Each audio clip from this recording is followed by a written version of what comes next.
Hello, everybody. I'm going to talk today about global brands in Arabic, how they translate their corporate visual identity when they travel abroad. I'm sure many of you know the difficulties of global branding, of bilingual design and type, and I hope to bring a new perspective to you about bilingual branding and how brands are currently being adapted when they go abroad, and especially to Arabia. Just one obvious side note before I start, any logos I show or talk about today is only used in a descriptive sense for this presentation. Can I ask who from the audience are third culture kids, or if you know the meaning of the word? Oh, just a few? Okay. Well, third culture kids, according to David Pollack and Ruth Van Drecken, in their book, Third Culture Kids Growing Up Among Worlds, a TIC is a person who has spent a significant part of his or her development years outside their parents' culture. Sorry. And you become a TIC usually because of your parents' career abroad. They're either in the diplomatic field, military, they're continuing their education, or other reasons that force them to go to a country not their own. Ruth Van Drecken, in the same book, illustrates the three different cultures of the third culture kid model. The first culture is the home culture, where the parents are from. The second culture is the host culture, where they're currently living. And the third culture is the shared culture, with others living in the same kind of lifestyle, and they call it the culture between cultures. I'm trying to make a point, I promise. I am a happy adult third culture kid. My father was in the diplomatic field, so this has been very significant to me and how I view everything around me. Living and studying and changing schools every 3 or 4 years had made me learn how to adapt quickly to different languages and culture and try to relate to them in my own special way. And especially what I'm looking at currently for 24 hours, 7 days a week is my PhD. So when I moved back home in 2006, which is Saudi, after 22 years away, I went back to my first culture.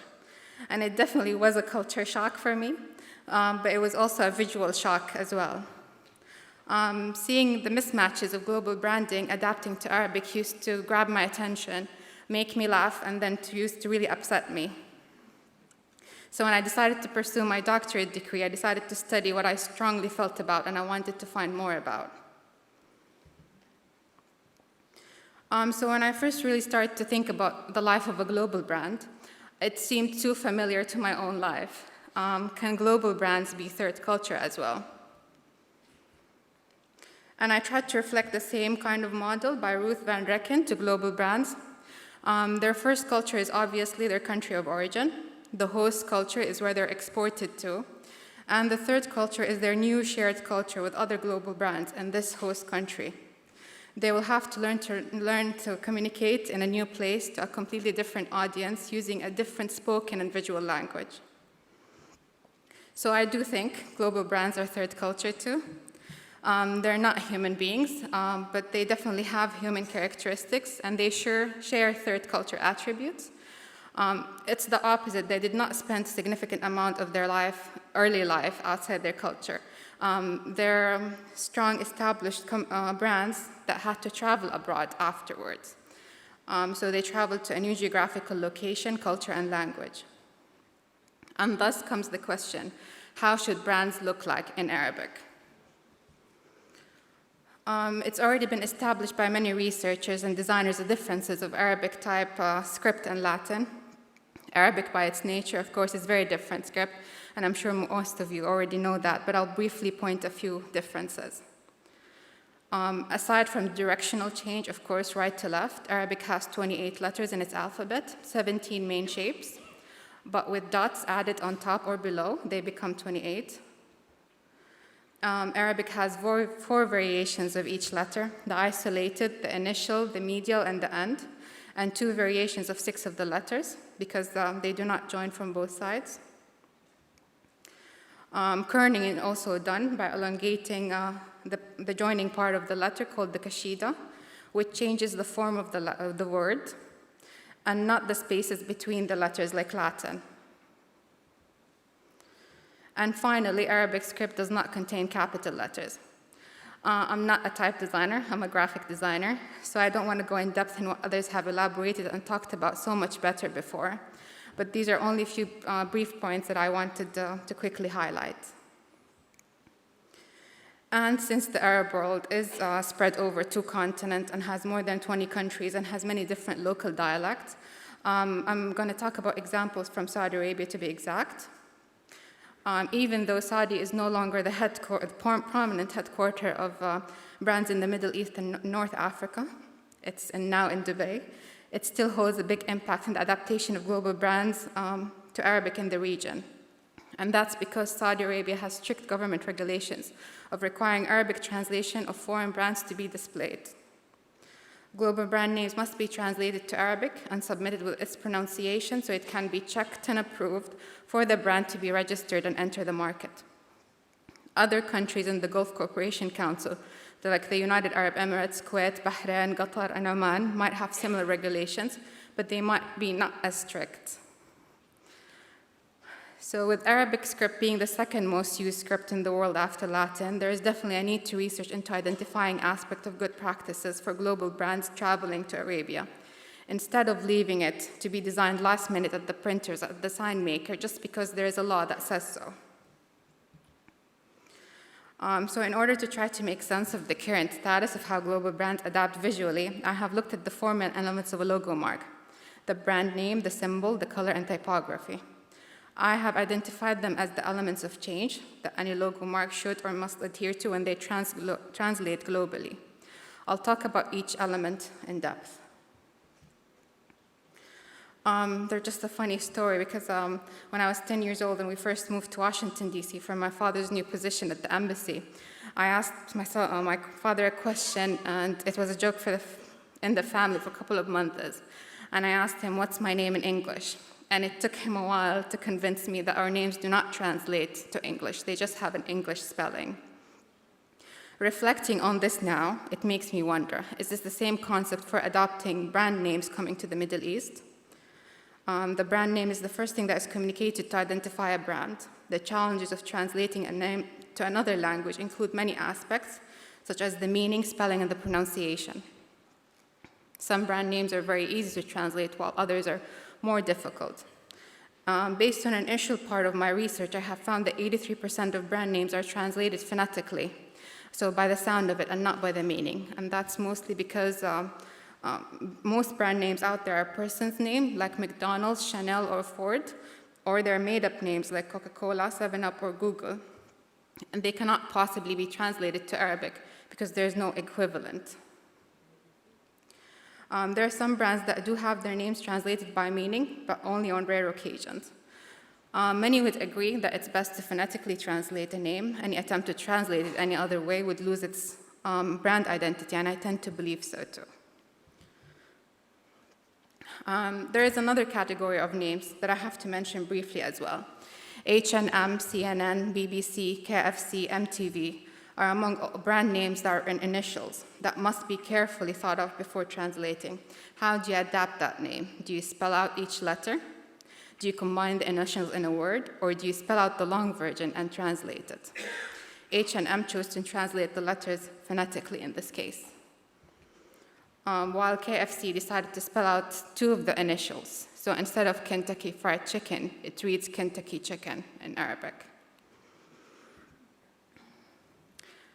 So despite Arabic having more letters than Latin, it does lack certain sounds like the P and the V, which are equivalent to the letter, the ba and the fa, which sounds more like the B and the F in Latin.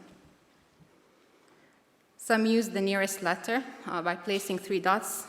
I just learned 3 days ago that this is adopted from Persian script, actually, but it's not always applauded because it's not officially part of the Arabic alphabet.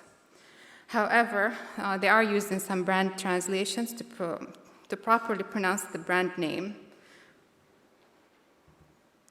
Not all use it, though. Pepsi, Pizza Hut, Pampers are all spelled with the Arabic B and can be heard by many pronouncing it as Bipsy, Pizza, and Bambers. It does not harm, and it does not mean anything equivalent in Arabic, yet it sounds a little bit different. Maybe it's not even an issue in this case, but for some brand names, it's really necessary to add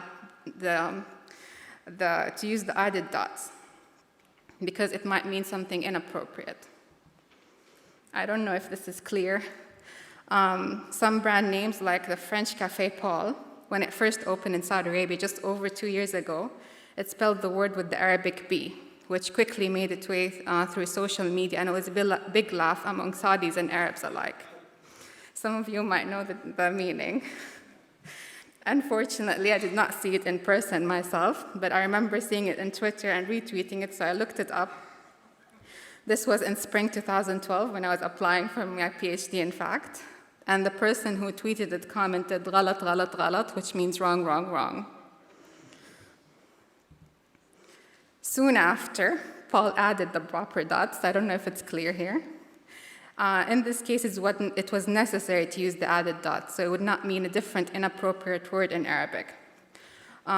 Some might suggest that this is not a designer's job, but designers can look at names and words in a more creative way, I think. So I think it is our job, because we can see how the name is pronounced, spelled, and designed in Arabic to complement the Latin. So for all the Pauls out there, never let anyone spell your name with only one dot. And I'm not going to say what it means. You can look it in Google Translate. Surprisingly, symbols and colors adapt smoothly in Arabic most of the time. They're mainly untouched and recognized worldwide without the need to change. Color in particular was not an issue in the brands I have studied. Most scholars would agree that certain colors can mean different things in different cultures, but I believe that more global harmonization of colors is taking place. Not to underestimate color in any way, of course. It's a major factor in recognizing the brand just by glancing over a blue building, like IKEA, or red soda can like Coca-Cola, without the need to read the name. Symbols, on the other hand, on rare occasions can adapt differently. Some get slightly adjusted and some change to a completely different symbol. FedEx, in this case, had to change directions. The hidden arrow in the middle had to flip to the other side to mimic the direction of the Arabic. That is something that can be very debatable. Does this work, or does this change the brand identity? Is this something that should or can be done? Well, the FedEx logo only flipped the symbol. It's technically still there. But what happens to the brand when the symbol needs to change? The humanitarian brand Red Cross has changed its cross to a crescent. They're often shown together under the International Federation of Red Cross and Red Crescent Societies uniform, but it's mainly referred to as Red Crescent in Saudi Arabia and other Muslim countries. Again, if this can be done, should all brands change their symbols globally to fit in the culture of the country and consumers, or does this only work on rare occasion and not recommended to be done? So after covering everything in a logo mark, the only thing left is typography, of course. What happens to type when it speaks Arabic? Can typography for bilingual branding even be called designing a new typeface, or is it drawing a Latinized Arabic version to mimic the Latin of a brand? Does Arabic typography specifications apply in this case? If yes, to what extent?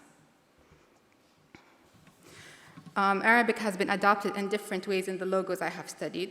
They varied from Arabic letters made up of cut and paste Latin letters to selecting existing Arabic typefaces that are similar to Latin, or design typefaces with Latin influences, and type that has no relation whatsoever to its Latin.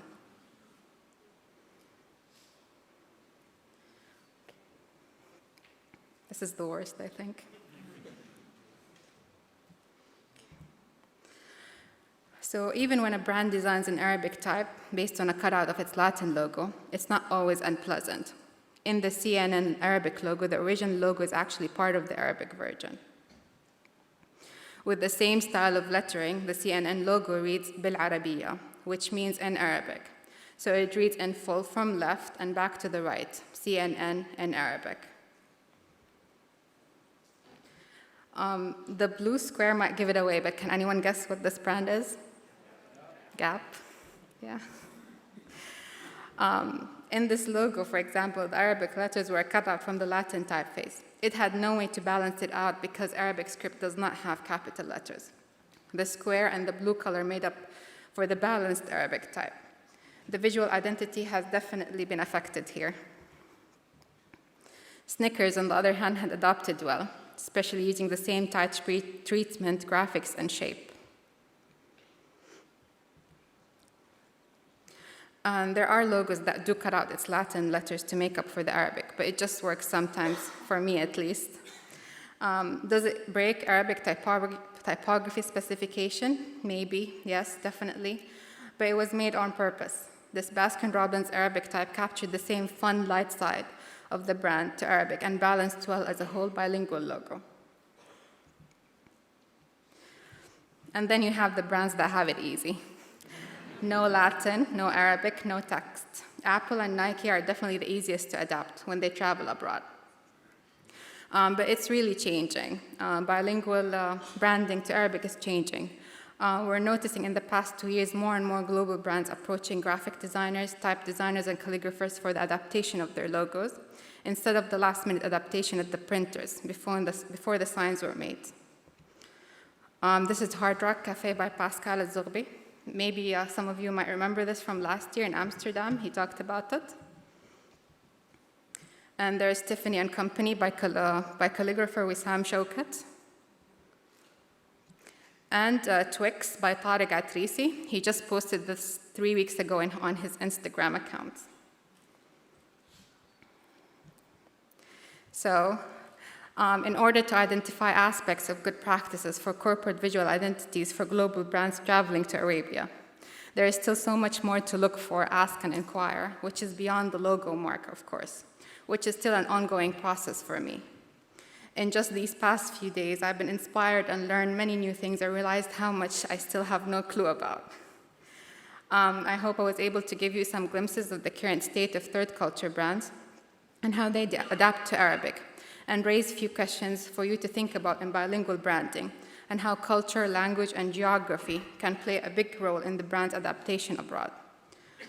Each brand is different, and it's definitely not a fit for all process. Each brand has to be taken into account individually, keeping in mind the sector of the brand name, how it's pronounced, how it's spelled, the symbol, the color, and of course the typography.